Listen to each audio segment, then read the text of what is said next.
really glad that you could join us for this second event in our ReGeneration Rising webinar series. This series is a companion to our podcast of the same name, which launched last week. So the podcast is a collaboration between myself, Josie Warden, who is head of regenerative design at the RSA, and Daniel Christian Wahl, who's with us today. And for the past 6 months, we've been exploring how regenerative practice is helping people in place collectively redesign their communities, cities, and economies, and create a thriving home for all on our planet, with the help of wonderful guests like Dr. Anne Polina, who you'll hear from in the next episode, Paul Hawken, Kate Rayworth, Pamela Meng, and John Elkington, among others.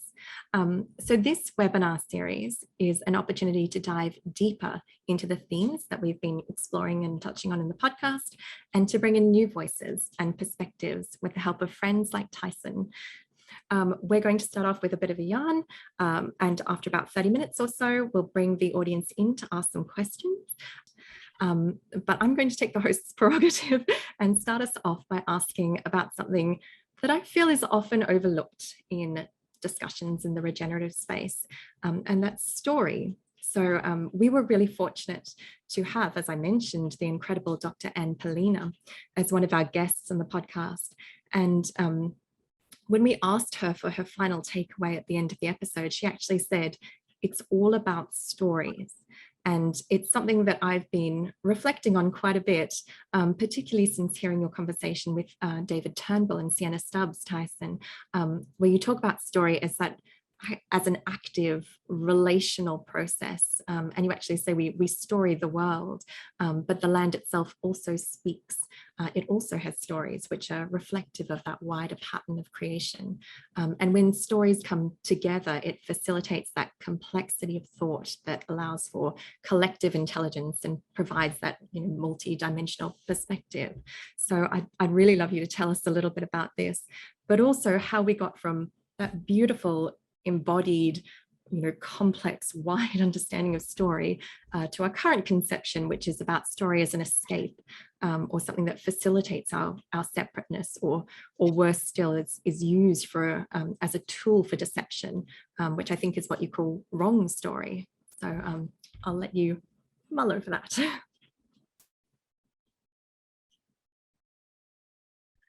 Yeah, that's it.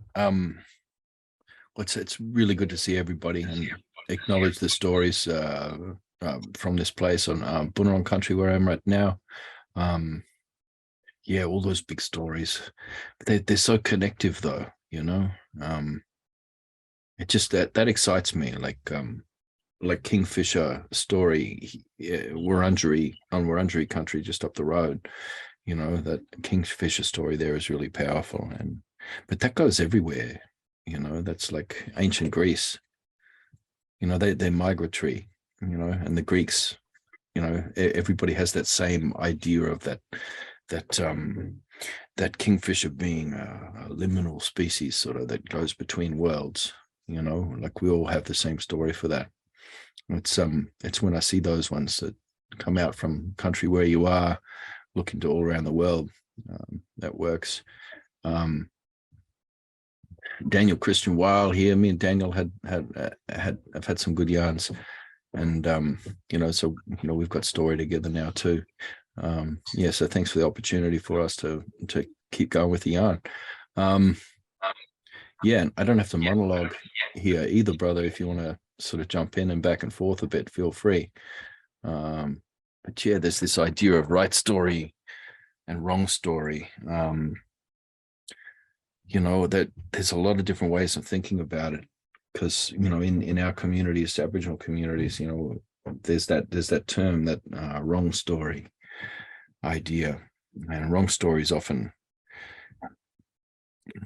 story that has no place, or a story that's in the wrong place. It might be a true story, but it might be in the wrong place and time, or it might just be disinformation.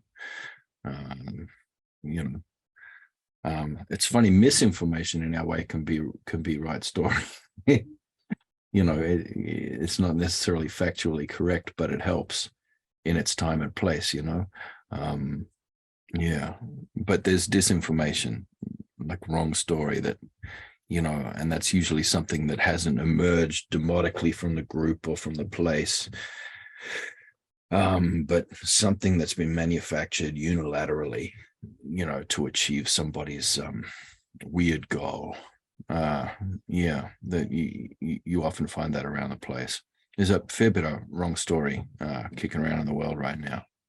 I was just talking to these two like millennials from Utah, about an hour ago. I was just talking to them, and out of that yarn there was a different idea that came out, and this is interesting.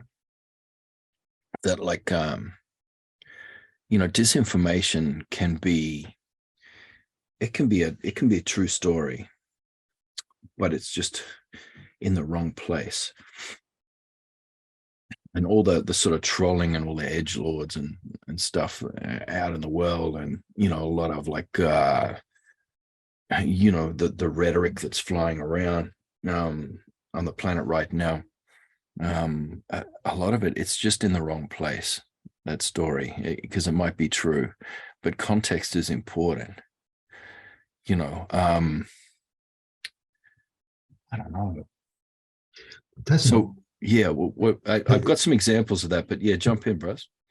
Just one thing that you just made me think about is the in whatever you want to call it, the Western storytelling tradition, even in the Bible or in the Torah, there are these stories that are basically stories that warn us of the power of technology, and it's almost like they warn us of the possibility to go into the wrong story and get enticed by it. The Wizard's Apprentice. Tower of Babel. If you walk into that story, then the story will have its way with you, and you will lose your way. And what in my own ignorance, sense is the storytelling of the songlines is all about anchoring people in their larger being, in their landscape, in their relational being to the whole that not only brought them forth, but that they're expressions of. And it's exactly this kind of being the story being in the wrong place, as you were saying. I feel we're in the wrong place because we're not in place anymore. We have lost connection with place. Does that in any way relate to what you were just? Yeah, exactly. It really does completely. I mean, it's right story. What's in the Bible? It's right story, and it's always grounded in place. They go to great lengths to specify the place, and you can see the topography when you read those stories, and great lengths to have all the genealogies and everything else, so you're really situated in that place and time. So it's right story, but it can be put in the wrong place, and used wrongly. It's from a certain part of the world and from a certain tradition, those stories, and I think if people are cherry picking out of Romans to sort of make a case for why sometimes it's all right to not love thy neighbor but to kill him, then that's suddenly it's wrong story. You're using right story but in a wrong way. If women are if you're in a forum where women are trying to make some changes whereby they're able to feel vaguely safe in a place, that's it's true that men are also sexually assaulted, but and abused. That's a true story, but that's not the right place to tell that story. If suddenly a man's coming in and telling that story about male victims of abuse, it's like, what's the point of that? What's the point of that story? There's I don't know. I like, as an example, I was just thinking about a time when I was quite viciously sexually assaulted by a woman, and but I didn't really care. You know, it didn't really upset me. And, you know, it was on my way to work. And when I got to work, I told everyone what happened, and everyone laughed, and I laughed. Now, where is that story? Right. That's a true story, but where is its place? Like, what possible point could there be to telling that story? And unless it was to undermine a woman's message, or to undermine a woman's experience, you know, what would be the purpose of that story? So it's true, it happened, but it's wrong story for pretty much most contexts that I can think of. I'd find it hard to think of a place. The only reason I can think of to tell that story is to give it as an example of a true story that has no value, that has no right place except to do harm in the world. You know, so that's the only possible utility that story would have. Yeah. So I think there's a lot of that in the world now. You know, there's a lot of, like, you know, schools have to put out kitty litter boxes in the United States for all the kids who identify as animals. You wouldn't believe how many. I mean, we're talking about like actual politicians referencing that story in speeches. You know, what is the possible utility of that story? It turns out it never happened. It was just a stupid rumor that Joe Rogan made up. But you wouldn't believe how much airtime it got everywhere, and the damage that it sort of did. The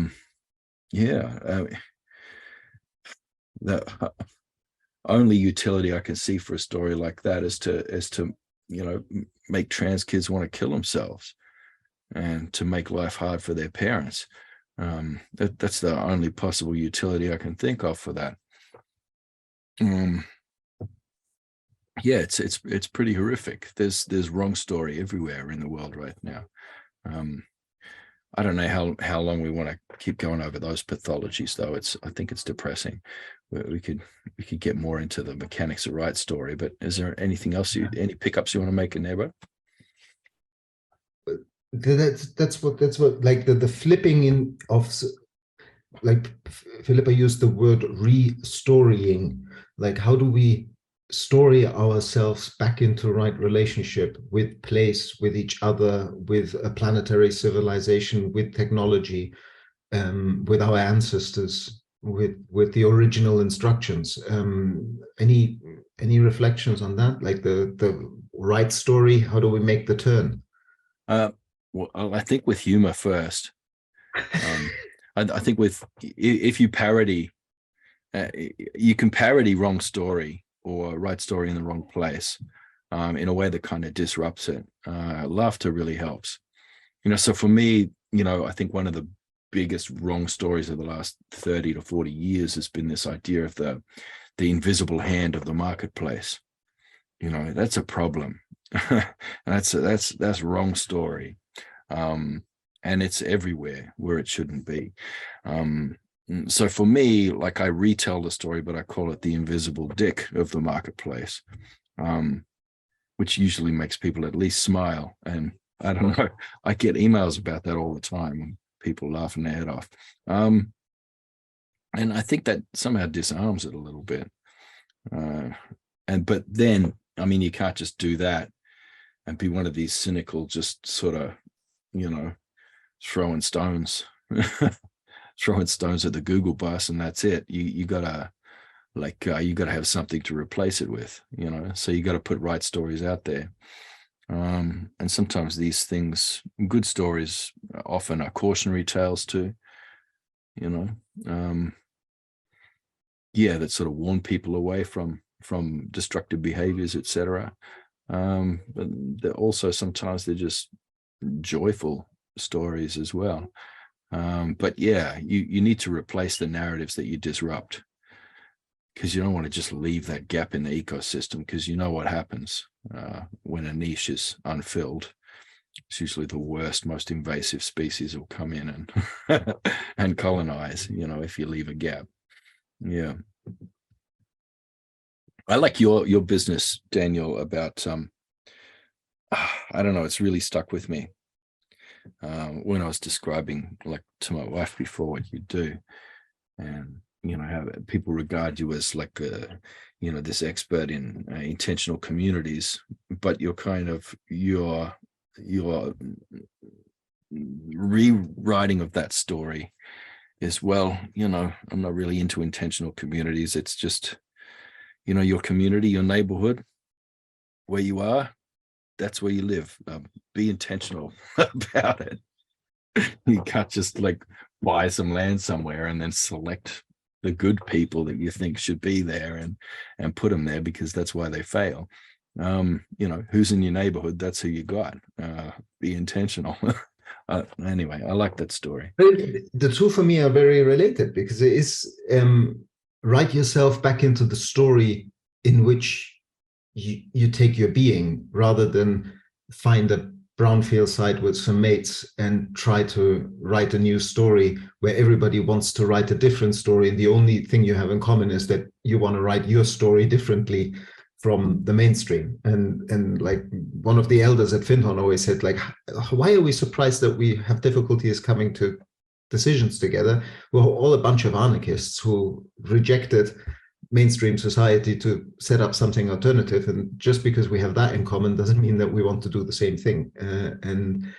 And still, like, in the places we do take our being in, there's so much to learn from saying, okay, these are the people I have to meet, and even if they have the opposite opinion of me in the political spectrum, or they don't see what's coming and are running after things that I don't think are worth running towards, how do I start relating to these people and building capacity and capability in these people to speak with each other, here, sit in a circle around the fire and say, what's next after disruption? That's for me where we can restory ourselves back into life story. That's, for me, it's always been like that too. What my culture demands is this kind of radical inclusion in storying and sharing story and yarns together. And but I tell you, I've been struggling with it and just losing the faith lately. I'm starting to see the limits, that there must be limits to radical inclusion. Because there are some people who, I don't know, like, the idea is that you've got to reach out and be in relation, to people who are opposite to you or even hostile to you, etc. But then at the same time, some people, you reach out that hand and they'll take the arm, and there's people who will just leverage the yarn that you're having just to, like, pushy people, who'll just try to use that as a way to legitimize something horrific that they want to do, but not just for themselves, but for, a large following who's really sort of baying for blood. There's a lot of brown shirts in the world today, and I'm really struggling. I'm struggling now with being in relation to some of those people and maintaining that. And but I don't know if that's just me becoming corrupted by wrong story and retreating, or if it's valid that, yeah, there should be some limits to radical inclusion. Same as that, that whole idea of free speech.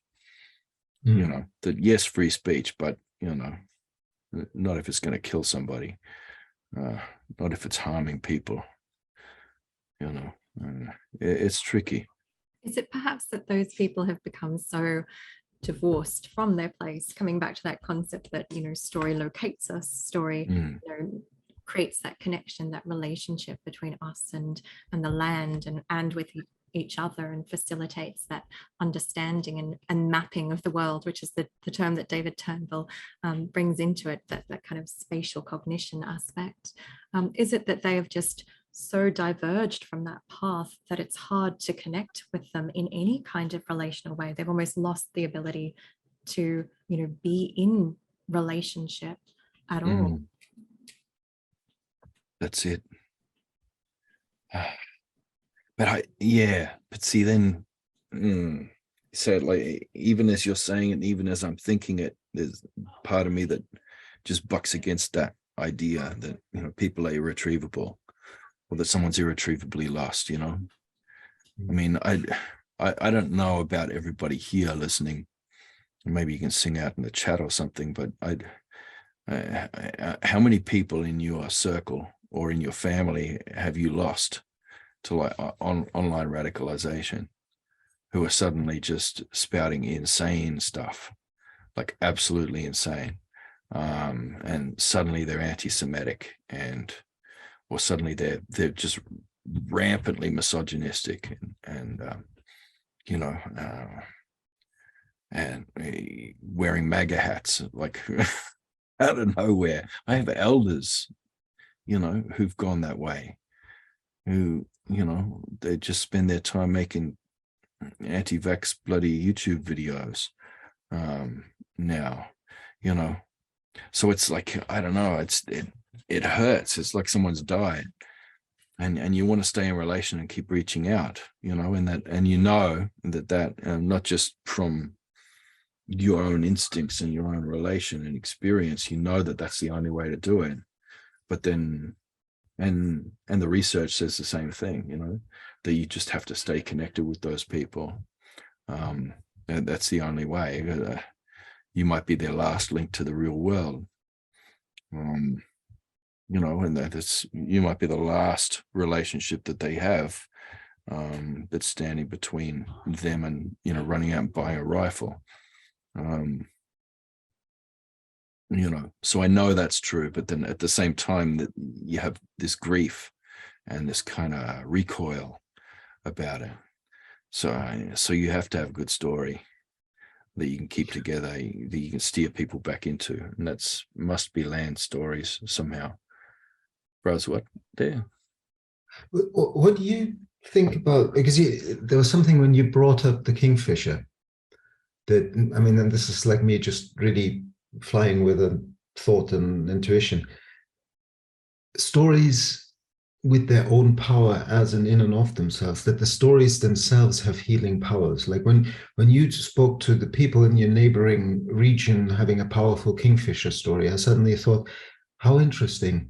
The kingfisher story in the modern world, for all those who are listening who are familiar with biomimicry, is one of these stories at the center of we need to remember that the nature that we are, the wider living being that brought us forth, has myriads of ways of resolving what we call problems in the most elegant ways. And if you want to learn how to move from one medium of density into another medium of density at high speed, look at the head and the beak of the kingfisher, and you can design a train that doesn't have a sonic boom, uses less energy and all of that. And yes, it's still within the modern technological narrative, but it is a powerful, suddenly kingfisher is coming back and saying, learn from more than human nature, and you will be able to damage your context less and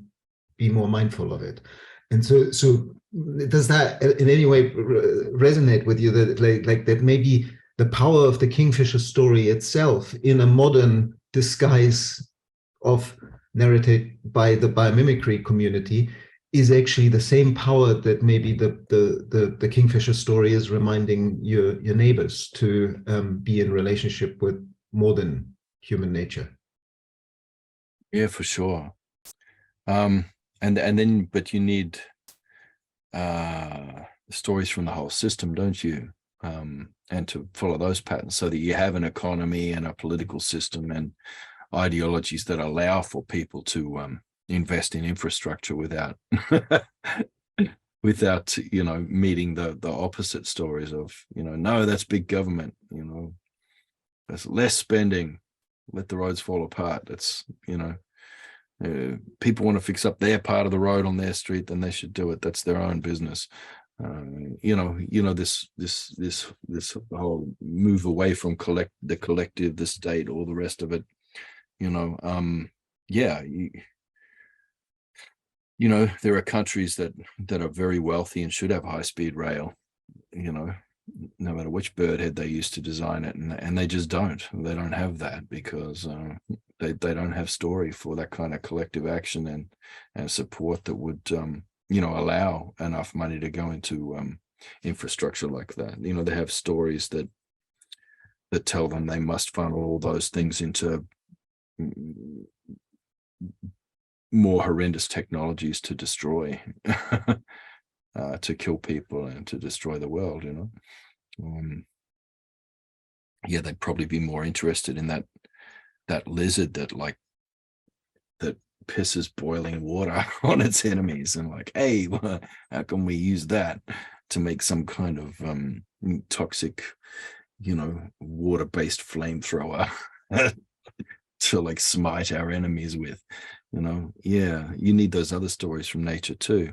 And I guess, I mean, that brings me to do you know what I'm talking about if I say sawfish? Like a sawfish? Yeah, it's a kind of ray. It looks a bit like a shark, but it's got that big long nose and all those little spiky teeth all around that. Yeah, that sort of blade that juts out, and they just kind of shake their heads and chop up fish in the water with it like that. Absolutely amazing thing. Well, Ampolina Philipa, who you're having on next time, this might be a good link, a good narrative link.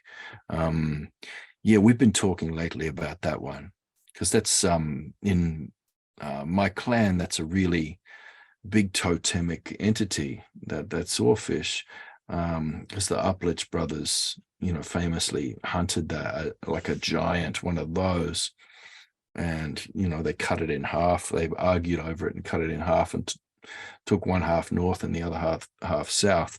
And it's a big, you know, originating story in my clan. You know, and it's kind of a sacred object, the that blade, you know, with all the saw sort of teeth on it.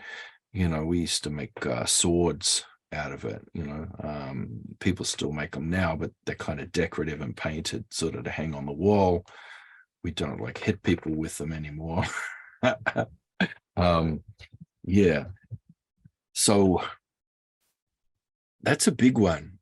And Auntie Anne's talking about, you know, she's tracking that story all around the world at the moment, and it goes everywhere. You know, they used to be all over the globe, that fish, and everywhere. Most cultures you look at will have some old story about that same fish, and we'll have some old practice regarding the use of that blade as a ceremonial or sacred object in one form or another, you know.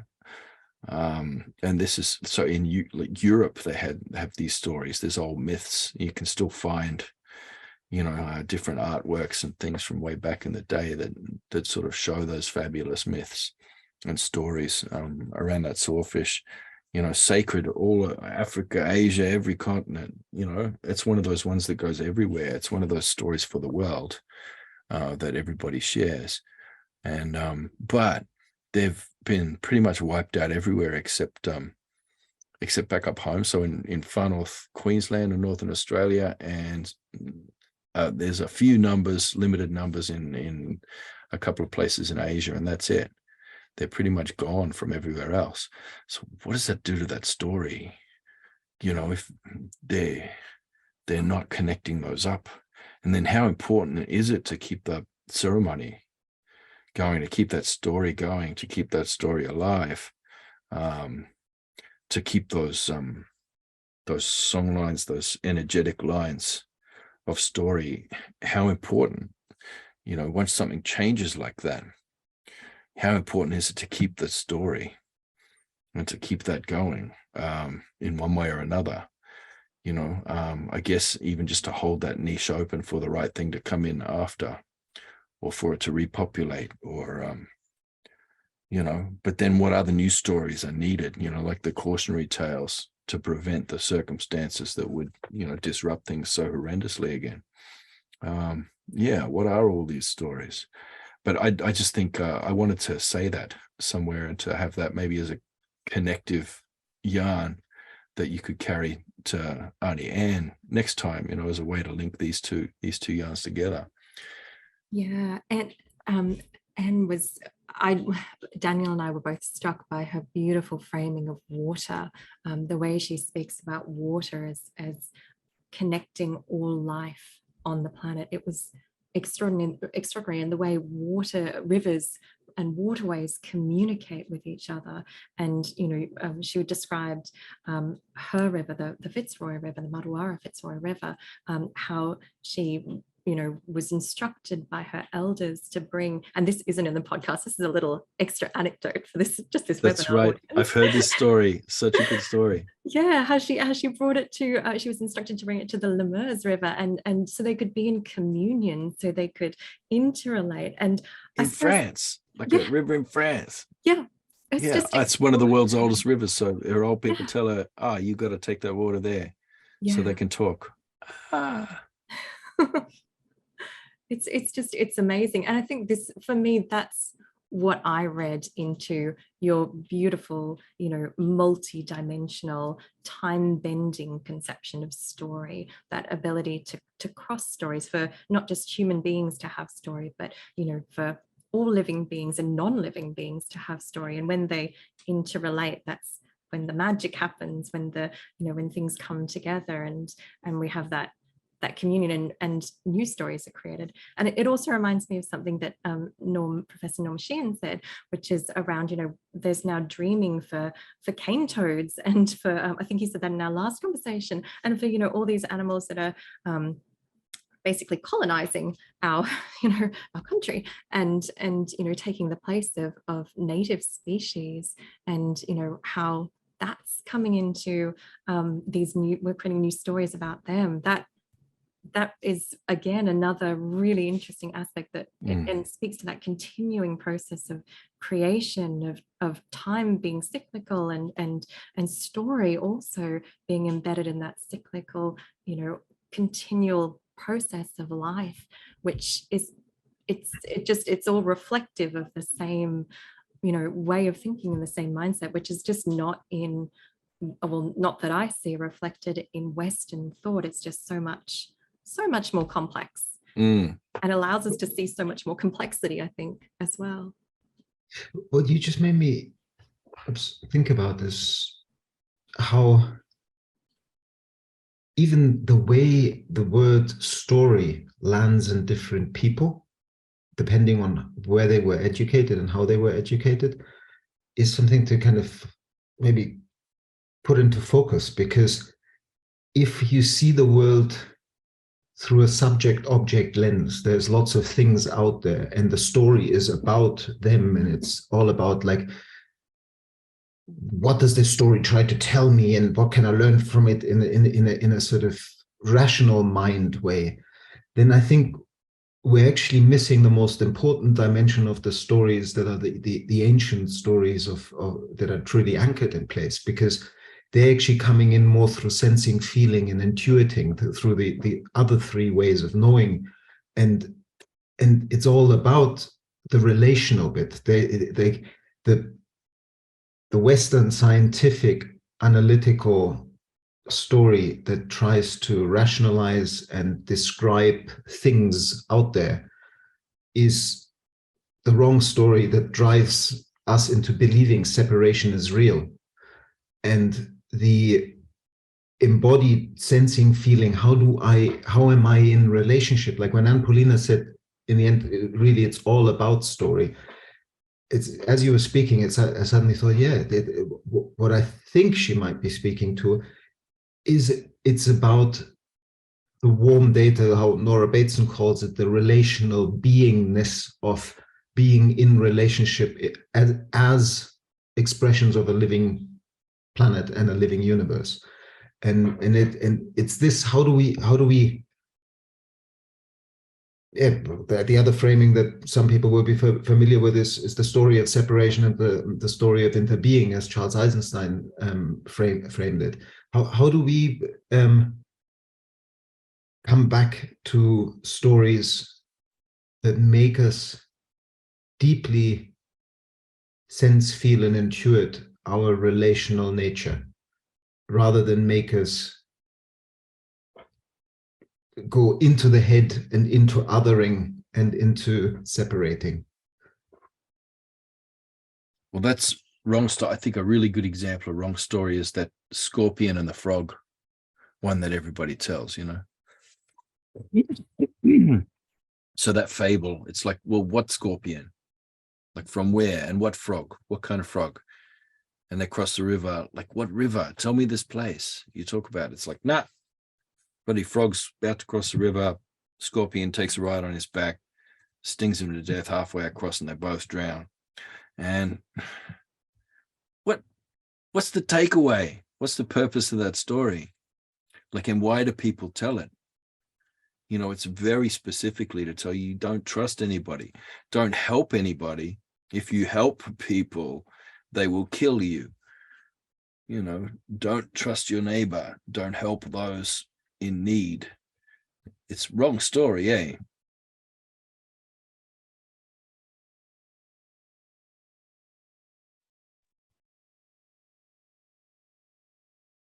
Sorry, that was a prompt for you to talk. But yeah, just throwing that out there. It's just that's an example of wrong story. I'm sure it must have had a purpose somewhere, you know, but the purpose that it's being used for now is really wrong. It's in the wrong place and it's being used in the wrong way. But I guess even the kind of collective, crowdsourced, organic narratives that you're talking about, that process itself, that can be co-opted too and become wrong story. So, you know, my friends in the US at the moment, you know, they've just come out of an election where they had to go along and vote. And, you know, there's this big wrong story of, you know, stolen elections and all that kind of stuff. And so, you know, at every place they went to try and vote, you know, there are armed people standing there, like militias and sheriffs even, you know, who are threatening everybody and surveilling everybody, filming everybody as well, quite openly. You know, just kind of threatening people, you know, to vote a certain way. And then, but under this big crowdsourced narrative of, you know, there are libs trying to steal the election. And so they're photographing and filming, you know, everybody who comes and votes. And then they're posting those things online to like an army of trolls who are then, you know, doxing all the people who go and vote and, you know, trying to find, you know, people they don't like or don't like the look of, or they don't like their surname. And then everyone together sort of making up stories about them and, you know, finding out all the details they can about those people and then, you know, spreading some pretty horrendous stories about them that'll ensure that they're going to get harassed for the next 10 years and possibly even killed. So there's that level of threat that's, you know, come out in a country that's supposed to have like a completely different story about democracy, where that's not supposed to happen. That's supposed to be the things they set up to happen in other countries, you know. Yeah, so it's funny, even the collective organic human process of making story together, you know, even that process can be co-opted and can turn bad. So we kind of, I don't know, how do we protect against that? How do we ensure rigor, you know, in that kind of process?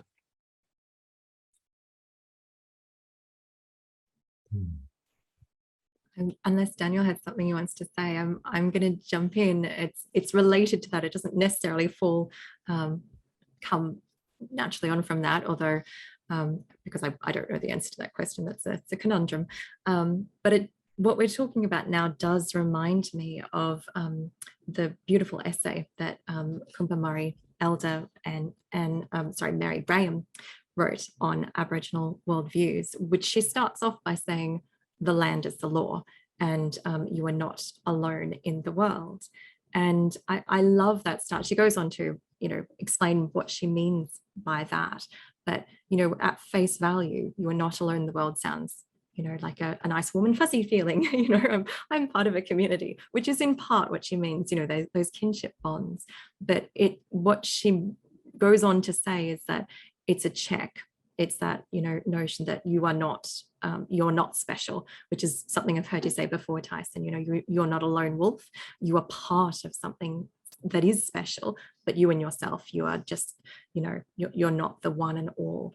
And I think that relates to what we're talking about here with right story, wrong story. And I actually heard Jenny Anderson, who I can see on my screen now, hi Jenny, talk about this yesterday in the event that I was with her in. So I might, after you've had a chance to speak, Tyson, I'll see if Jenny wants to add anything to that. Yeah, just jump in, I'd say. Okay. Jenny, did you want to add to that? I'm not sure if I can add to that, because I was going off on a different tangent while you were speaking and thinking about Daniel Schmachtenberger's Consilience project. So as one project out there in the world that's working on sense making in complexity, and how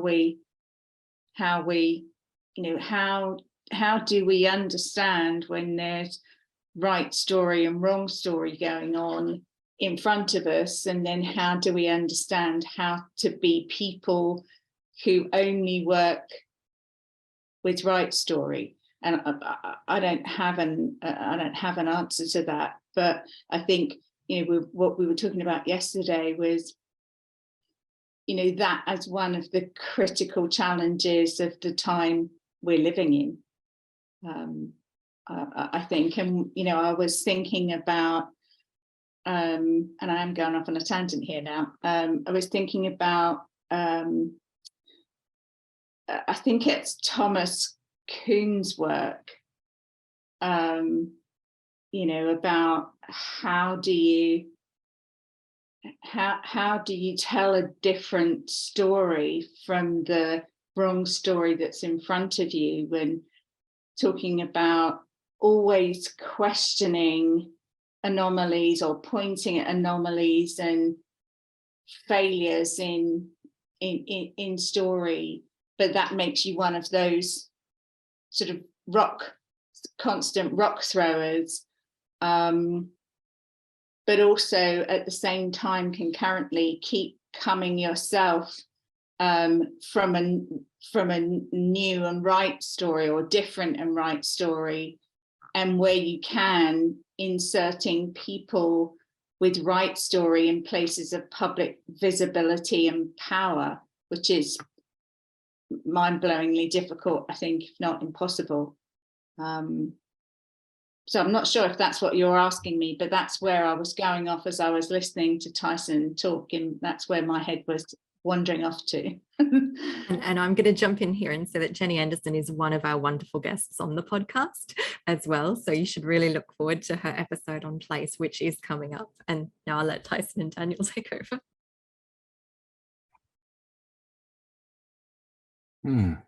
Thanks, Jenny. You got any thoughts bubbling up there, Daniel? Well, what you were saying earlier still stuck with me, and it kind of made a mental bridge as Jenny was talking, that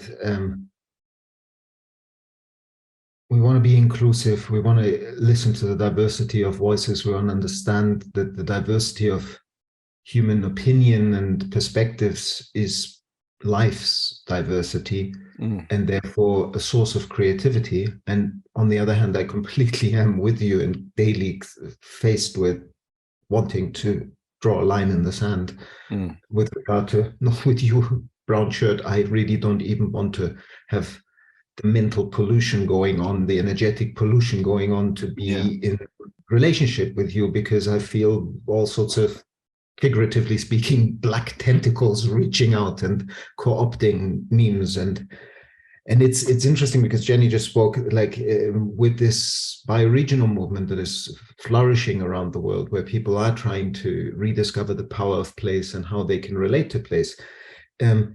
We talked about it in our last yarn and on your podcast, like how easily memes that are, or storylines, story pieces that are offered in the spirit of healing our relationship to place and the larger community of life, can be co-opted by people that are from in Germany, they're called the identitarian movement. It's a kind of neo-fascist movement that is also saying, oh yeah, we're not against immigrants. We just like to rebuild this place from our tradition, and the folk. And then we'll have remigration, which is their way of saying then we kick the people out that aren't pure lineage from here.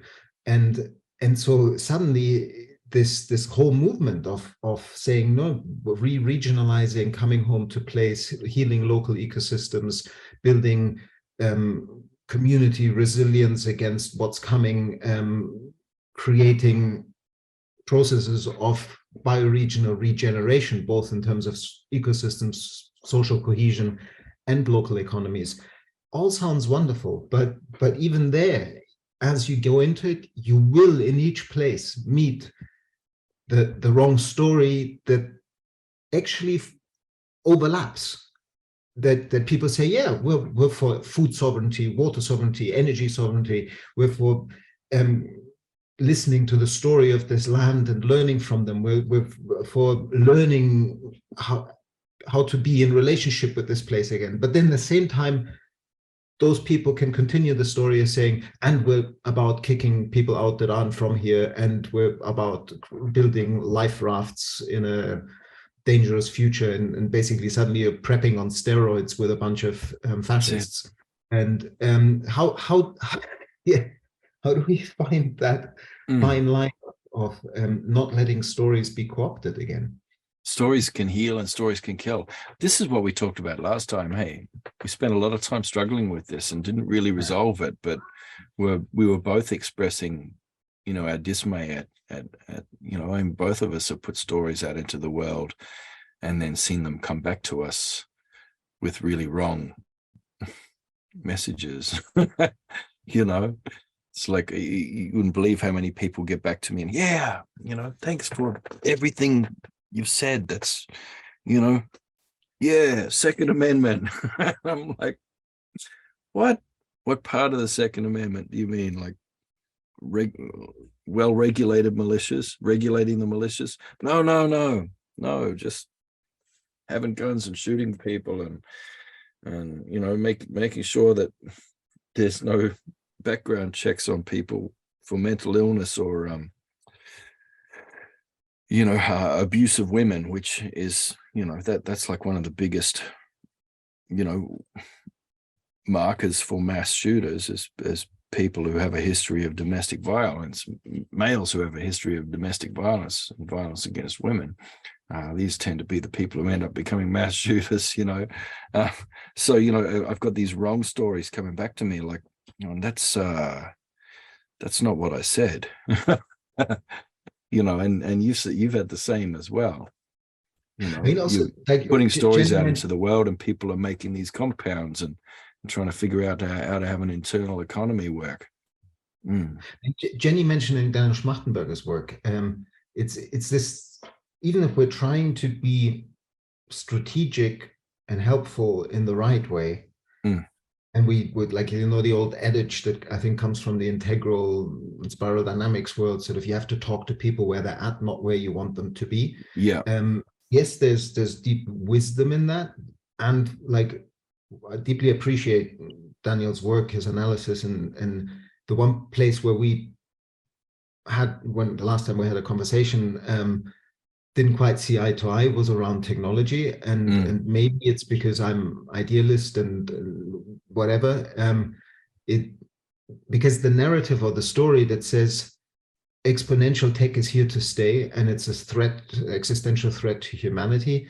Okay, I can see what he means by that, and it is also a self-fulfilling prophecy to frame technology in such a limited way that it is about bits and bytes and Elon Musk's and Jeff Bezos's and all that kind of very Californian cowboy Western, the receding horizon, discover whatever. And instead of really saying, wait a minute, there are cultures that for 200,000 years knew how to be rooted in place, and they have traditions, stories, songlines, ways of meeting each other, ways of meeting the land, that are the sacred technologies that are actually what has our species, that's our species' birthright to be regenerators in place, to be custodians of place. And we have at some point in our Western short history called those stories primitive. What arrogance. And have stopped listening to them. And we haven't even seen that they were technology. We briefly edged on this last time when Cook came to Australia. He said, oh yeah, these barbarians don't have agriculture, instead of understanding that they have such a sophisticated system of land management that it's indistinguishable from thriving wild landscape, but it's still farmed in a way that it is bringing the system to maximum abundance for all of life. And so for me, this where how do we remind ourselves that this story that I mentioned it earlier, in the Torah, it's the golem, it's this, watch out with technology and it will run away with you. But it's so central to our Western mind, and as soon as somebody falls ill, then everybody goes, oh yeah, well good that we have technology, because now we can do an MRI scan and all of that.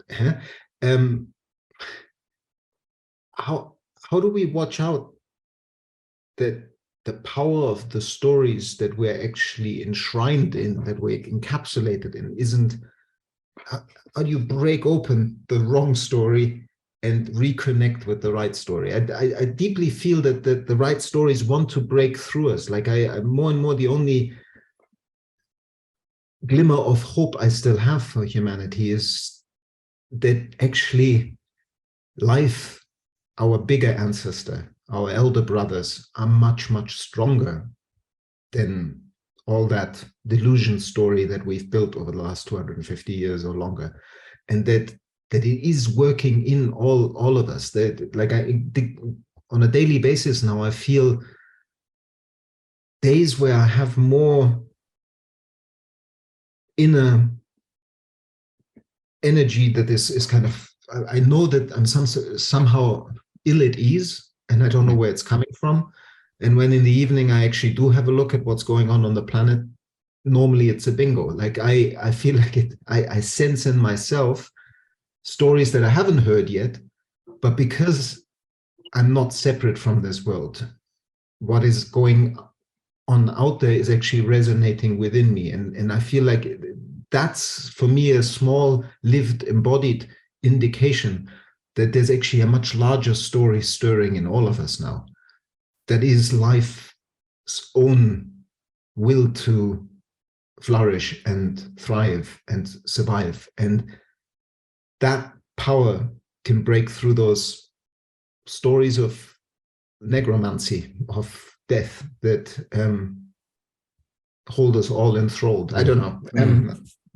Yes, a kind of sorcery. There is a kind of sorcery to that, you know. Like song story, we feel the same way, you know, and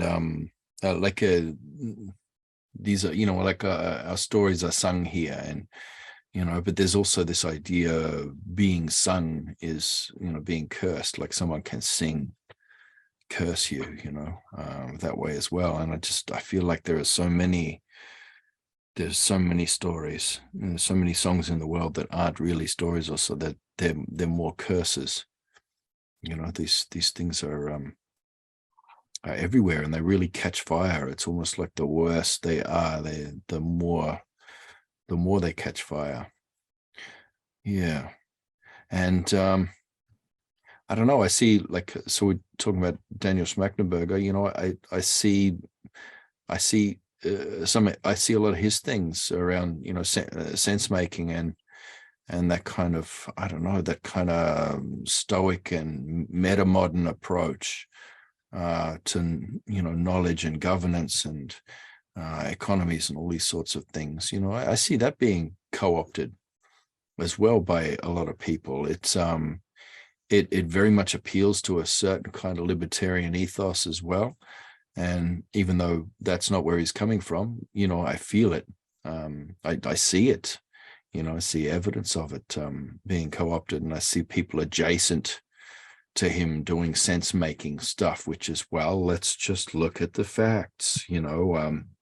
What exactly did he say? He didn't say all Mexicans are rapists. He said also, presumably, some of them are very fine people. And why was that bit left out? And it's like, dude, nobody left that bit out. That was in every soundbite. It wasn't, we didn't have to edit that down to remove the frickin' context. He said, when Mexico sends its people here, they're not sending their bests. They are drug dealers. They are rapists. And presumably some of them are very fine people. He loves that very fine people thing, like very fine people on both sides. You see me talking a lot about the US here because that's we're importing stories from there all the time. I don't know, Philipa and I live in the same town. And so we drive around in Melbourne, and someone spray painted on a billboard over on Philipa's side of town, I think, hold the line, Canada, during the truckers convoy there. It's full on.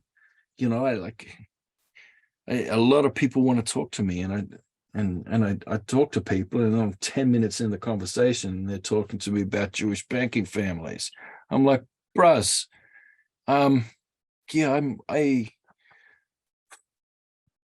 all your stories wrong now, like we're saying a lot of the same terms that have come from the same, pool of knowledge and a lot of the same thinkers, but your story is wrong story, and I just don't want to continue this yarn.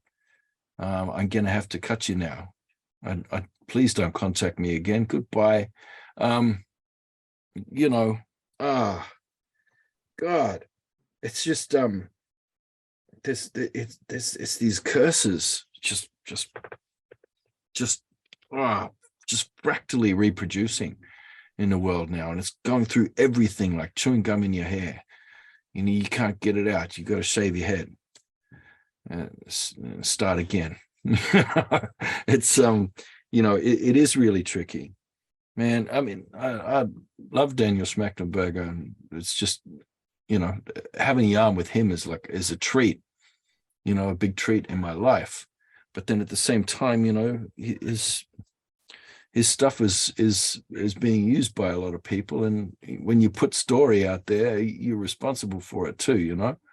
I can't just. I feel responsible for that. I feel like I'm going to be spending, just from that one book I wrote, I'm going to be spending the rest of my life cleaning up messes from just the, things that I could have worded differently. Yeah. But I did, and stupid things I said, like stupid things. And they're the bits that people like the best. And when I'm like just edging around the idea of chemtrails or some shit like that, or I'm reproducing some Russian propaganda in there, or Gaddafi nostalgia, or I don't know, libertarian education stories. People grab these things and they run with them, and I'm responsible for that, and I'm responsible for cleaning up that mess. Yeah, I resonate so strongly with you. We also briefly spoke about this last time, that like one of the biggest things that I feel like I didn't, it's in there, but it's not clearly in there enough, didn't make clear enough with designing regenerative cultures, is that it's not some kind of utopia in the future that we've never had, and that we now need to, or the new, let's what are the right technologies to build the regenerative culture, let's do it, and let's become a consultant telling people how to do it. It's a return to an ancient way of being in the world that is in our lineage. Regeneration hasn't been invented by anybody, not by Carol Samford, not by Regenesis Group, not by Bucky Fuller or J.T. Lyle or any of those people. It's a coming back to the core pattern of life, which is part of the evolutionary pattern, to be regenerative. And as we find the higher ground as humanity in our indigeneity in life itself, where we can go beyond the othering, the other as I'm indigenous, you're non-indigenous. And we find that what we call non-indigenous are just the people who've been colonized earlier and who had the stories of place ripped off them and burnt at the stake for centuries earlier. When we come back to both our indigeneity as one human family to life and understand that life is regenerative, then I think we can re-story. It reminds me, a friend of mine, colleague at Guy Education, May East, had this beautiful sentence she often repeated when we co-facilitated. She said, the ancient used to say, creating your future without knowing your past is like planting cut flowers. And there's deep wisdom in that. And it's like, how do we let stories flow through us that are rooted in life? And then you can distinguish between a Schmachtenberger narrative that bends towards the powerful that are the technological leaders and where the money is in the world, and say, I know why you're doing it, but you don't need to pick the people up where they are in this case. And for me, it's more and more, I would love to just have your reflection on this Jungian mandala of ways of knowing that says there are 4 ways of knowing: thinking, feeling, sensing, and intuiting. More and more, I feel we have cut off the real wealth of our ability to know self and world and the relationship between self and world, because we've only paid attention to thinking, and we're not really valuing sensing, feeling, and intuiting, and the power of real right story that actually flows through us through those 3 ways of knowing. And it's precisely that the conversations with Daniel are like such brilliance coming in through the thinking mind that it's drowning out the sensing, feeling, and intuiting. And I know that as a human being, he is entirely capable of doing that. But like, rather than talking about Daniel, he does it really well. Yeah. But what's your sense around the thinking and but the discourse doesn't necessarily foster that in other people. You know, beyond people talking about it as if they've achieved it, you know, because they understand what's being said.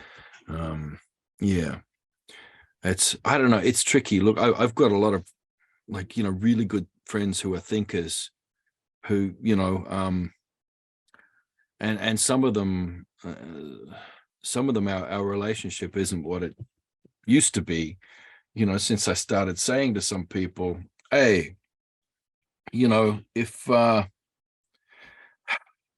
Peter Thiel really likes your stuff, and like the Koch brothers want to give you money, like, you might want to have another look at your narrative. You know what I mean? It's like, I would be concerned. I'd be concerned if, like, you know, evildoers and, you know, people who are masterminding a lot of the just absolute, you know, destruction of any of the functioning institutions left in the world that are actually regulating, you know, the worst excesses of corporate behavior. You know, I'd be concerned if those people reached out to me. I'd be concerned and go, I need to, I mean, at the moment, there's just a few fringe lunatics reaching out that worry me a bit. But so far, the people who've driven those lunatics insane, the ones who have funded that with dark money, etc., they haven't reached out to me yet. So I'm, you know, I know that it's recoverable for me. You know, it's there's potential for me to clean up the mess some of my stories have made in the world. And some of them were good stories and right stories, but they were just placed in the wrong place, you know, or perhaps had to be put out into the world in more careful ways.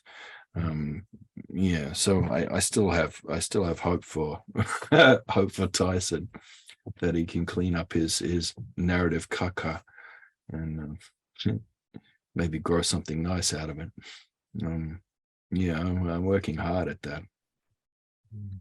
And It's been tricky with a lot of you know, I have such strong relationships with a lot of people that, and I don't know, I have felt that I've done some good in turning some people around or drawing some people's attention, you know, to the things that they're not seeing about what they're doing, the audience capture that's happening to them, you know, where they're getting so twisted by the people who are following them, they haven't even noticed it, you know, and they're starting to just ask questions that are like not really questions. They're kind of dog whistles a little bit, you know. So I feel like I've done some good with helping out some friends that way. Yeah. I was going to say that we're all very grateful for your work, Tyson, every person here. So I know that I can see Jenny clapping. So yeah, I definitely speak to the audience in that respect. I'm going to say one quick thing and then I'm going to bring in some questions because I can see some coming through in the chat. And please, everybody, just feel free to add to that. But what we've been talking about, it really reminds me of the next part of Mary Graham's essay, which is coming back to our technology discussion, where she says, you know, civilizations, sorry, I didn't add the first part of the thing, so I didn't know the context. Civilizations, regardless of technology or time, etc., have been governed by the most basic, well, not civilizations, but humans have been governed by the most basic questions, which are, how do we live together without killing each other off? How do we do so in a way that doesn't damage the environment? And why do we live? And I feel that that is what's missing, the why. Why do we live? You know, it's that purpose aspect. And it's not, you know, in terms of our individual purpose of, you know, I get a job, I go to work every day, I save up for a holiday and, you know, happy days. And if I don't, I don't know, get struck down by something terrible, I've succeeded in life. It's that why as human beings, what is our collective purpose? And I have to say, it's not something, and I like to think of myself as a very reflective person, but it's not something I actually considered until I started reading your work, Tyson, and your work, Daniel, and, you know, listening to Jenny's courses and exploring her work as well. So I think there's a lot in that we could bring to bear to these wider discussions that could influence, you know, the wider purpose of humanity and steer us towards the right story, towards our collective role and purpose on this planet. If we just stopped and asked why, you know. So that was my thought. Nice. What it reminded me of, it just recently, I was in a meeting of local NGOs trying to explore integrated marine and terrestrial regeneration here on the island of Mallorca. And the facilitator of this meeting at some point said, like, oh yeah, I would like you to stick with this question. Why should we all collaborate? And somebody, really like a young guy from a sort of artistic group, came in and said, the question just inverted itself for me. Why should we not collaborate? And there's like the obvious thing is collaboration. And that, I was reminded of it when you said, like, why do we live? The mimetic framing of that is already somehow putting the agency on us. So like I'm wondering what would happen in us when the question is, why is life living us? Is a very different question. Like we are being lived through life as an ancient process, and that's an opportunity for us because we're being lived. If we say, why do we live, we're kind of we're doing it. I don't know. It's just like this work of George Lakoff and mimetic framing that I'm sort of starting to look into more. It's actually really powerful, the linguistic framing that we do, because it already puts us into one story or another. I don't know. What are your thoughts, Tyson? Yeah, that's the same. It's that the mimetic framing is everything. I don't know, maybe this lines up with another question that I saw there. Someone asked what I would have done differently with the stories that I put in the world. And I think it is simply that framing. Because I mean, there were good stories that I put out in that last book about Indigenous science and Indigenous inquiry and what those processes look like.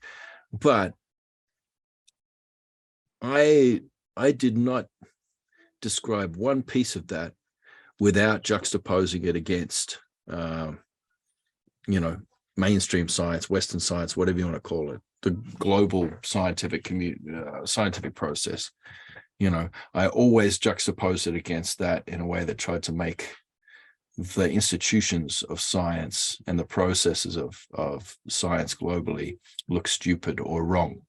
And as such, I was setting up my culture's science as a pseudoscience, as a science that can only exist in opposition, to dominant forms of knowledge. And that, has no knowledge of its own. All it knows is that it believes in the opposite of whatever this other science is, or this other people, or this other body of knowledge. And if you wanted to find a good example or a good pattern of the fascist turn, it's right there. That idea of defining yourself as in terms of being the opposite of another hated group. And, this sense of being persecuted by that other group, and, et cetera, et cetera. And I just, I don't view science in that way anymore. My experience of the scientific community since I've actually met more people, and I'm not just some parochial little brown fella running around reading a couple of books and thinking he knows everything.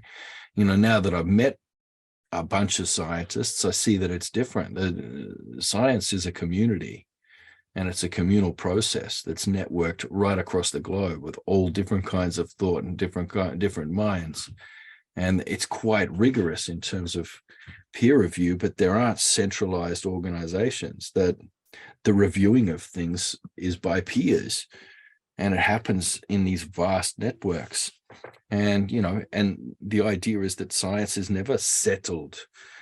Science is always in dispute and under investigation. It's a continuous process of inquiry that's collective and carried out by millions of people all at once. It's that sort of public misunderstanding of science as a fixed body of knowledge, and, a whole heap of elites sitting in their ivory towers and all that kind of thing, which is the wrong story, I believe. Mm-hmm. So, I mean, that's another example of that mimetic, twist there. And it also answers that question of the kind of thing that I would change with the way I've put stories out into the world, of putting stories out in opposition to other stories and just reinforcing, a lot of bad thinking processes and bad thinking patterns that really in the end only lead to one place. I can add to that as another example. When in 2001, 2002, after having left science, I was originally a marine biologist, because of its bias towards only quantitative analysis, and if it didn't have a statistical p-value, it wasn't there. Yeah. I was more a kind of naturalist in the kind of Humboldtian cosmos tradition, and just didn't want to spend my life doing that. And then I found out that Schumacher College was running this master's in holistic science. You're right. And all over it, and signed up for it. And even then, these well-meaning mentors of mine that were wonderful people that taught me in that found it so hard to not present holistic science as kind of holistic science good, reductionist science bad. Yeah. It was just in the linguistic framing again that without them wanting to, they when you push them, they said, no, we're not talking about replacing reductionist science. We're talking about expanding the toolbox of science as a whole, and paying attention to the relationship and the wholeness of things again, rather than only drilling in. But that's a good story. It wasn't presented in that way. So we so easily, in order to tell one thing, presented as an opposition to the other. It's happening with regenerative. People talk about regenerative as, oh, you're still talking sustainability, bad. Oh, you're so old. We're all talking regenerative now, and it's just ridiculous. It's like good story is news story. Yeah. Regen is 5 minutes ago. And just briefly on this science thing, the science is an intersubjective consensus making process that is wonderful. And at the same time, there's something else in the world which is called, which I would call scientism, where a limited story that science is telling has suddenly forgot what science is all about, which you named, which is it's never finished. It's always, this is the best we can do right now, and we might be completely wrong. But the minute that doesn't foreground anymore, and you get people like Richard Dawkins telling the selfish gene story and becoming like the high priest of scientism in one of the most, that's a pseudoscience. Yeah, exactly. It's scientism. It's preaching. It's a radical fundamentalist Christian turning into a radical scientist. Well, and it was there, and that became part of the invisible hand story. That's part of the law of the invisible hand of the marketplace. Is that one, and that Napoleon Shanian's, anthropological studies of the Yanomami Indians showed they were the most violent people on earth, and that, everyone's an individual out to best the other individuals, etc. And the tragedy of the study by a fascist, the selfish gene theory, all this stuff, pseudoscience, wrong story, all culminating to support this neoliberal economic fantasy, this egregore of a marketplace made up of the collective selfish desires of billions of people. Wrong story. But see, that's not science. They're doing science-like things, but it's see, I say there's science, which is the majority of the scientific community in the world, the people you never hear from because it's just not interesting. It's really hard work and it's really boring. Who you hear from are at two opposite ends of that scientific spectrum. So you got your pseudoscientists, and then you got your mad scientists. And your mad scientists are like your Elons. You know what I mean? Like they just cherry pick the bits that can be extractive, can be made into exponential bloody technology that can fuel economic growth, et cetera, or that can be weaponized. So you've got the biggest gun, so you've got the mad science stuff there that's to burn this planet to go to Mars under some weird, theory, long-termism or whatever the hell they're calling it. And then you got the pseudoscience at the other end. And the pseudoscience is freaking lazy. And there's too many people, too many thinkers, Daniel, in our space doing the pseudoscience. Which is lazy. It's the people who can't do the work. It's probably the reason I'm here, because I'm not doing the work. I'm trying to correct that, and I'm trying to do more serious research, and I'm forcing myself to do the empirical stuff, because you also have to back your shit up. So there's people who don't get through peer review, and so then they just go, it's the institution of science they don't want to hear the truth. They don't want to hear the truth, so they've blocked me. They've blocked me out. I've got proof that white people were building a civilization 1 million years ago, or something insane. Even I've got. You look at Eric Weinstein's stuff, like he's got this bloody new theory, of physics that could turn the whole world of physics on its head, and we could all have flying cars, but they just won't listen to him. You know what I mean? And and so you can get a massive following, just telling people the things they want to hear, and claiming that you've been pushed to the outside by some institution, and that's anyway. Look, I've freaking done it. I dabbled in pseudoscience. I didn't even know I was doing it. And that's, that book I wrote, there's bits of mad science I'm dabbling in there. There's bits of pseudoscience, and then there's good stuff.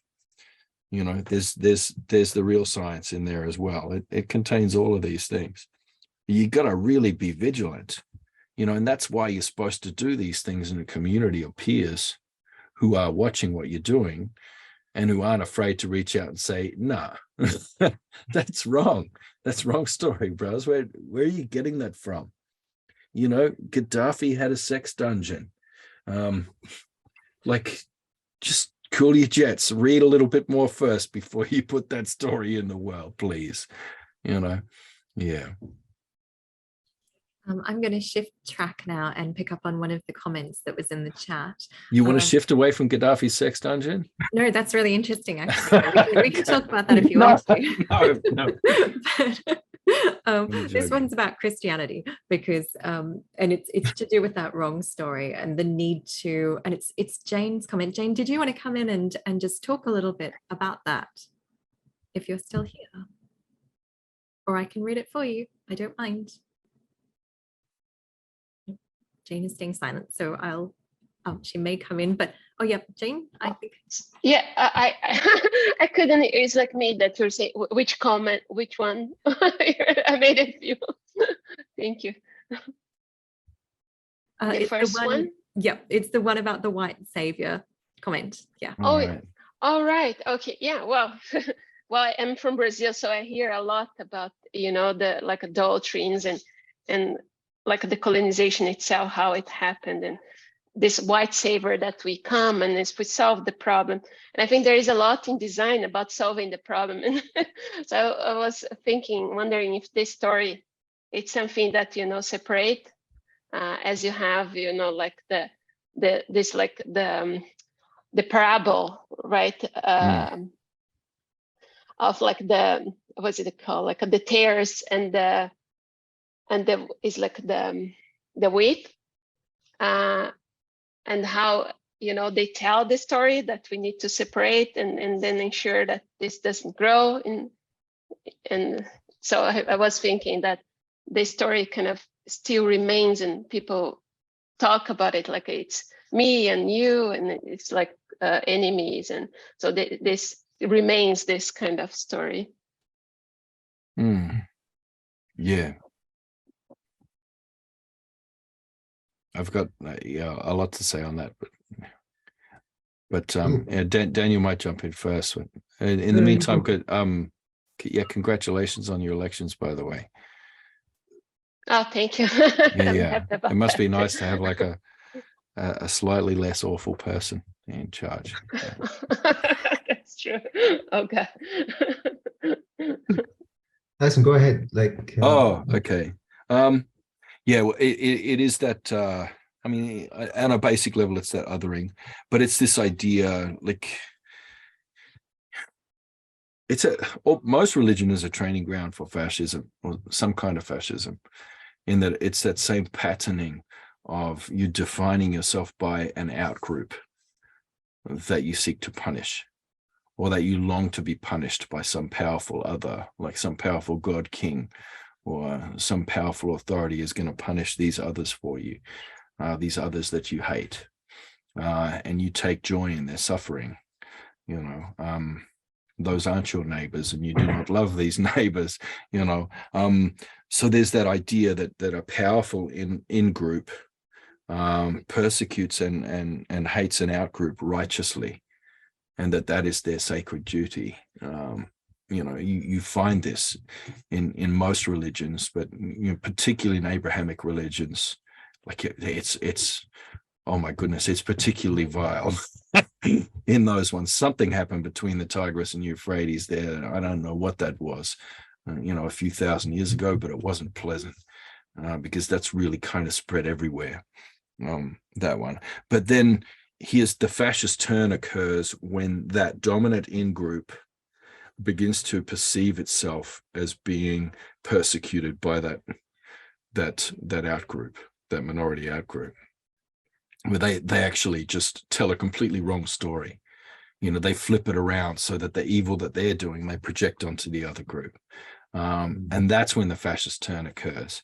And, there are many religions that are really quite horrendous training grounds for that are full of really beautiful things, and just, it's possible to walk a path in Christianity that is just a perfect mystical tradition, and to, be with Christ in a way that just, could heal the world. But unfortunately, there's some worms.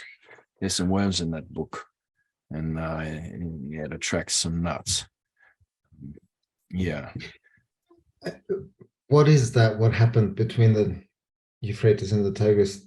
Is it the beginning of the story that is power over rather than power with? That is agriculture and bending nature into our service, that is city-states and overconsumption and depletion of soils and rivers. Yeah. The story of Humbaba, the old mighty king Gilgamesh spoke to the forest god in Lebanon, and said, the god said to him, "You're the almighty king, you can do everything, but the one thing you can't do is cut down the cedars of Lebanon." And what did the arrogant bastard do? Say, "I want to see the palace, cut down this forest." And what happened? His rivers ran salty, his empire crumbled, the fall of the Tower of Babel. And this is the most ancient written story in humanity, the Epic of Gilgamesh. Do not cut down the trees. Modern ecologists will call it downwind desertification. We now can describe this in the language of science. If you cut down the trees in one place, downwind from it, there will be deserts. And but I feel that this brings me to it, because I'm sort of somewhat sitting uncomfortably that we've talked for 90 minutes about right story and wrong story, and the right story with the wrong people I've seen as a comment, and it just made me think, like, who are we? What is right? What is wrong? And for me, that's again coming home to that ancient wisdom that indigenous cultures all over the planet hold, which is the arbiter of giving an answer to that question: what is right and what is wrong?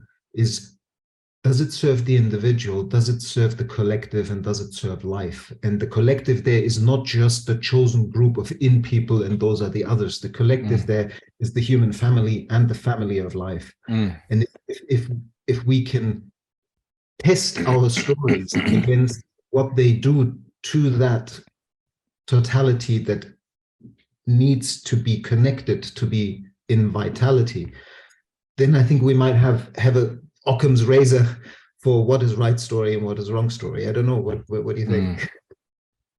It works within the law. If, as Auntie Mary, who Philipa quoted before, says that, the land is the law is the land. It works in that, and with people who are living, within a landscape, where you can't hide. You can't hide from that. You can't dissemble. You can't flip. It's absolute right story. You have to protect children, but you can harm children, and at the same time flip that around and just point at your enemies and say you're harming children. Let's get them. You know what I mean? And that you see that in politics right now, all over the place. Okay, groomer, all around the show. It's just it's a horror show. So so we've always had this idea: right story, wrong story.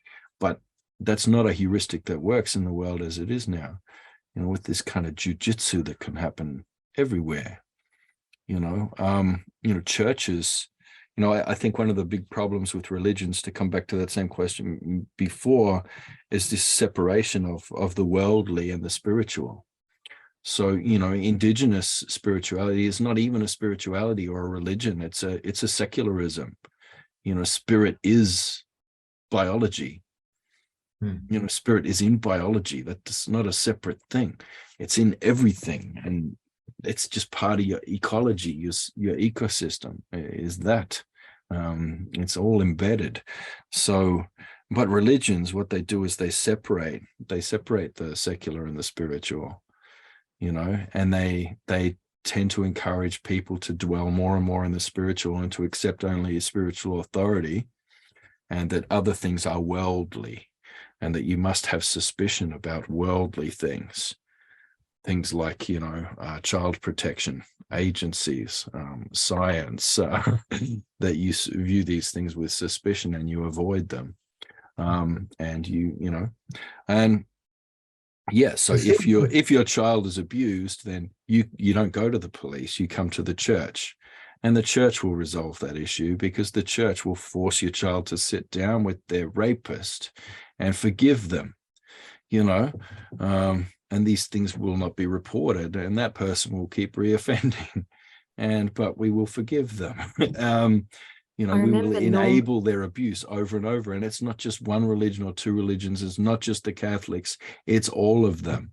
You know, it's the Baptists, it's the mega churches, it's Jehovah's Witnesses. Even in Australia, there was a massive commission into that. You know, these are breeding grounds for really bad people to do really bad things. So you can't separate spirit and world, spirit and secular. It's one thing. It has to be one thing. And in that way, the land is the law. You are of the land, and therefore you are of the law, and all things are transparent within that. But if you're not living that way, and it's not possible to live that way, then the land is the law is a wrong heuristic, because it's in the wrong place. You know, it's a worldly world, and things are separate. Spirit and secular are separate. And so you can't just keep falling back on those things. So even this heuristic of right story and wrong story, I'm starting to see that there's no use for that in the world. It's a heuristic that's in the wrong place, because it's not a good way to address things. Here we need different tools for that. And I suppose that's this webinar. I guess that's what comes out of it, is this seeing a need for this. We need, and I guess, you know, that's a lot of people are trying to do that. Daniel Schmachtenberg is trying to do that with AI through the Consilience Project. You know, this is the Holy Grail, I guess, is how we can make sense of a world that's far too complicated for even our collective minds to manage. I was going to say that it reminds me of our conversation with Norm, where he spoke really movingly about his experiences in a Catholic, you know, school growing up, which was just horrendous, really horrendous. But he also speaks about the doctrine of discovery as used as a justification for colonialism, and, you know, and segregating and you know, basic genocide of cultures that don't have that separation, all in the name of God and church, which is, I do feel that Christianity in part does have a lot to answer for just throughout the history of the world. But bringing in some other comments, because I can see there are some more comments, and I know we've only got 15 minutes, and we've had a lovely long discussion so far. So thank you to everyone for staying with us. But I might bring in, sorry, there are so many comments. I'm scrolling through.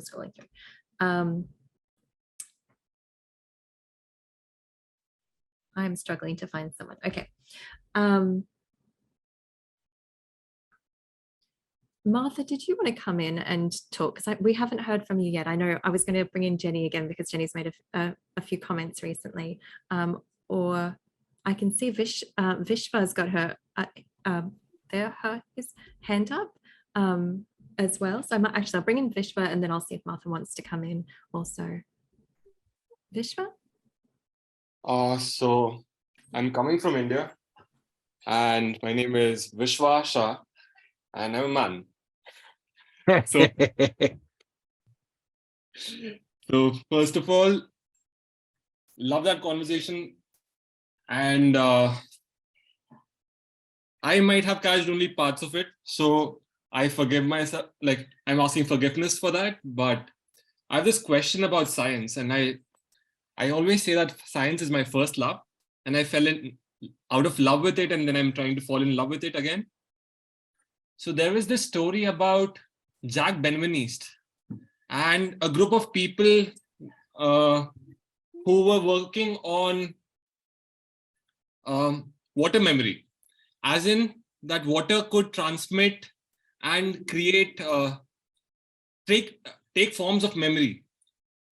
And it basically connected homeopathy to viral sciences and everything into it. And the first research that was done on it, that was officially put into the Nature's for peer review. What happened is there were complicated scenarios that were painted over there, where politics and preservation of the current system, at the same time, the person who did the science did not understand the real principles. That's why they created a hypothesis that could not be proven right. And that created a problem for the new story or the better story to come out. So how polluted is the environment at the moment of peer review as well, and how precedents pollute the emergence of the new is my comment. Well, I think the more homeopathy, engages with rigorous scholarship and keeps putting itself out there, you get shot down 100 times in scholarship and in the academy. I've had 20 years of getting shot down, and some things get through, and I found that the things that get through in the end are the things that stand the test of time, that 20 years later I look back on and go, yeah, no, that was right, that was rigorous, and sometimes it's just someone jealous shooting down something good, but it's there for a reason. It's there to stop people making shit up, and there are a lot of frickin' shysters right from the original shyster, in homeopathy, who just make shit up. They just some of the most ridiculous things. If they had scientific rigor, you wouldn't end up like murdering a bunch of babies with belladonna because you know what I mean? Yes, water has memory, but you can't just go, water has memory, therefore, if I think this poison here or this plant, if there's just some sense of it around the water here, then somehow that's going to transfer and it's going to cure this disease because I said so. That's not rigorous. And and my wife would disagree because she does the homeopathics, but no, I've looked into it a lot, and there's it's still got a long way to go if it wants to establish something. It hasn't proven anything at the moment. And it's just, and the research that they have is just, it's wrong research. It's not rigorous enough to pass peer review. If the theory worked, then dropping Osama bin Laden's body in the ocean would have cured the world of terrorism by now. Follow up to that.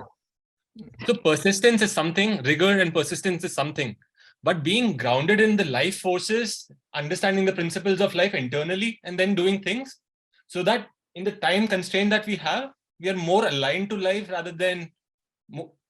Yeah, and that's true. And you got traditions there that have thousands of years of science behind them, in Ayurveda and a lot of other things that actually do that. But homeopathy, that shit was invented decades ago by con men, and I don't think it's progressed that much further.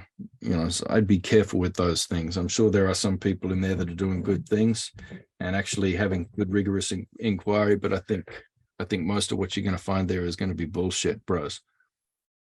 Sorry, Daniel.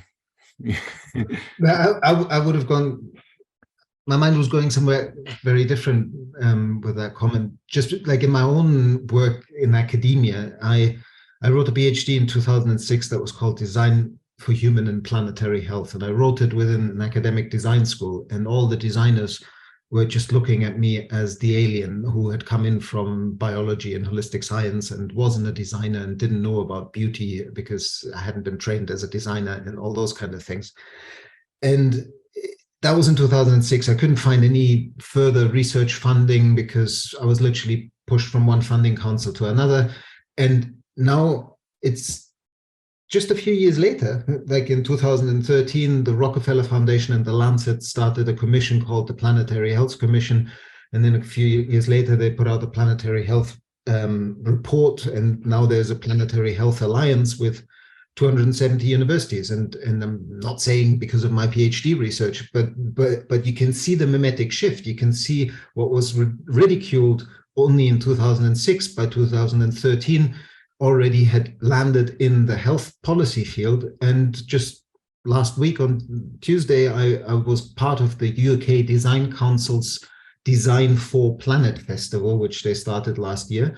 And suddenly you see that even those people who were, so what is he on about planetary health, have at least arrived at Design for Planet. And for me, this is an example of how sometimes this process of science and peer review also takes a while. Initially, it slows down the progress of thinking, but it doesn't mean that, as you were saying, ideas that have a deeper resonance and meaning don't want to come up in different pathways. And this weird, like, for the way that we've separated science and spirituality to the point that never the two shall meet. I'm inspired by the work of Thomas Berry a lot, who was a Catholic priest but loved science, and together with Brian Swim and others, really used the cutting edge of physics and biology to retell the universe story and the story of life through science, but in such a way that it is awe-inspiring, that it brings us back into relationship with a living universe. And it's this kind of space where I think we need to do a lot of work of detangling the scientism, the dogmatism in science from the powerful scientific stories that, if you really let them, like if you savor them, they're awe-inspiring. They connect us. They're right story in the sense of, wow, wait a minute, I'm not an individual. I have more non-human cells in my body than I have human cells. I'm a walking ecosystem that is dependent on the gut flora and the inner mouth flora and the skin cover flora of microorganisms that actually make me. That's a powerful story that can heal wrong relationship with life. Yeah. And so, yeah. And science can do that. Science can go from, a theory that the appendix is just an evolutionary sort of mistake, just a vestigial, useless organ, to actually suddenly understanding, oh no, hell, that's where all the good gut flora is produced there. Okay, I got you. You know what I mean? It can change stories like that. That's when it is science. But I mean, this idea, this faith-based science of here's everything in the world categorized and cataloged, and that's where God put them, and the zebras are there and the cane toads are there, and that's it. That's not actually science. That's religious, that stuff, and I think that's coming more into the scientism side of things. And that's I think that's like, I see a lot of spirituality in science, what people would call spirituality in science and in the scientific community. What they don't like is dogma, which is where spirit's separated. It's spirit that drives the inquiry and the curiosity, which is deadly. I love it. Deadly means good. Sorry, in my community. Yeah. Sorry, international audiences. I think it's coming close to time. My son just walked past with just his underwear. I apologize to everyone. I'm sorry. So I think it might be time to wrap up, unfortunately, unless, oh yes, Martha, do you want me to bring you in? Fantastic. Okay, Martha, just one quick last question. Sure. I was actually kind of avoiding having to speak because it's just sort of disrupting this wonderful flow, but I'm not sure how to put this succinctly, but I love stories. I love language. I find that I understand completely, Daniel, what you're saying about what is it, sustainability, is it regenerative? We get so hung up on terminology. Sometimes I would like to just do things in silence and work with people on projects, working with the land, working with culture, bringing people together to collaborate on something that will then create a story that others will tell. So that's sort of where I'm coming from. Sometimes too many words in my head and afraid to speak because I might say something, the wrong way. But so thank you for this, all of you. Tyson, Daniel, and Philipa. It's all right to say things the wrong way. You just got to clean up after. You need a big broom. I spend more time cleaning up than I do saying stuff sometimes. Yeah. But you're stimulating conversation, and I think that's the most important thing. Yeah, well, You bring people together. There's a good message coming out from here that it's, there's probably no such thing as right story and wrong story, but you can have story in the wrong place, and I think that's got to be the secret. That's got to be the key. It's a bit like indigenous medicine is becoming a bit of a craze. And, yes, it's true that this plant did traditionally treat this illness, but the indigenous medicine doesn't work as a product. It works if you live in that place and you're using that plant at the right season, harvesting the right part of that plant, and the rest of your diet is coming from that bioregion, then yeah, it works.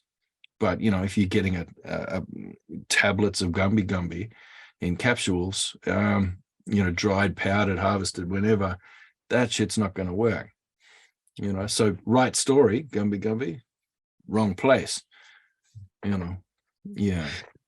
The one thing that just somebody put in response to Martha's comments, said action speaks louder than words, ? Yes, and I think the false dualism between theory and practice, between speaking and doing, or he's a theoretician, I'm a practitioner, yeah. or I think that has been one of the biggest handicaps and self-sabotaging means that runs through the culture of people wanting to be of service to life. Yep. Because it somehow perpetuates this thinking that what we've done in the last 2 hours had no agency whatsoever. It's just a bunch of people talking. They weren't doing anything.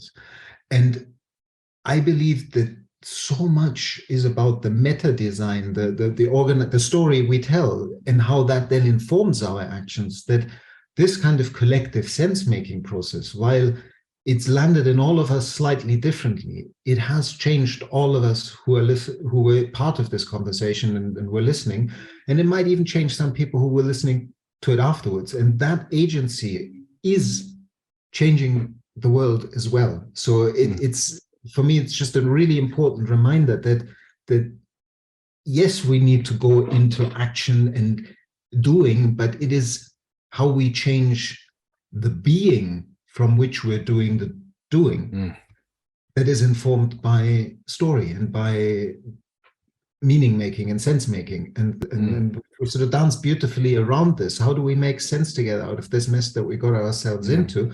And it is in that collective meaning making that we learn to be differently, and that changes the world. And it's not easy. If what you're doing is easy, then it's probably wrong. Like my favorite Daniel Schmachtenberger quote is, "It's easier to break shit than make shit," as an explanation of the second law of thermodynamics. I think that's a beautiful way to put it.